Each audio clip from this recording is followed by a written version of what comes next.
Hi friends मु समीर गुरु दिवस उपलक्षे समस्त को शुभेच्छा जनावि और ये पवित्र दिन में महेश्वर कविंकर एक कविता कहूँ गुरुजी उपलक्षे। गुरुजी गुरुजी गुरुजी प्राण दियंती प्रभु साजी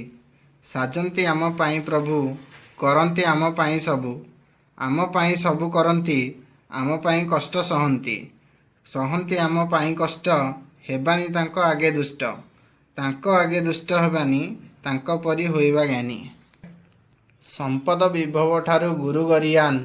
ज्ञान सागर देई होइछंती महान तमसा मध्यरे सिए आलोकर ज्योति अशांति भितर मध्य देइथांती शांति तांको प्रतिभारे हुए आमरी विकास होई पारे तांको अभिमानरे विनाश सदा सर्वदा करुथांती आमरी शिव आमरी उन्नति तांकरी ठारे संभव करुछि करिबी तांकर चरण वंदना आमे माने किछि भी नुहे तांकरी बिना परिवार आमरी प्रथम विद्यालय एठारे ज्ञान केबे हुए नाही क्षय गुरुजी को आशीर्वाद बढ़ाए ज्ञान सुंदर स्वभाव रे गढ़ी दिए जीवन गुरु भक्ति महान ज्ञानर चाबिकाठी सुधारी दिए मनरे थिबा सबु त्रुटि गुरु हेउछंती ईश्वरंक अवतार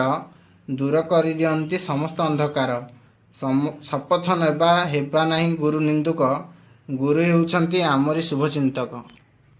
यही कविताटी रे किछि जदि त्रुटि होई थाए तबे क्षमा कर देबे और जदि भलो लागि थाए तबे लाइक शेयर एवं सब्सक्राइब करंतु। धन्यवाद। हाय फ्रेंड्स मु समीर गुरु दिवस उपलक्षे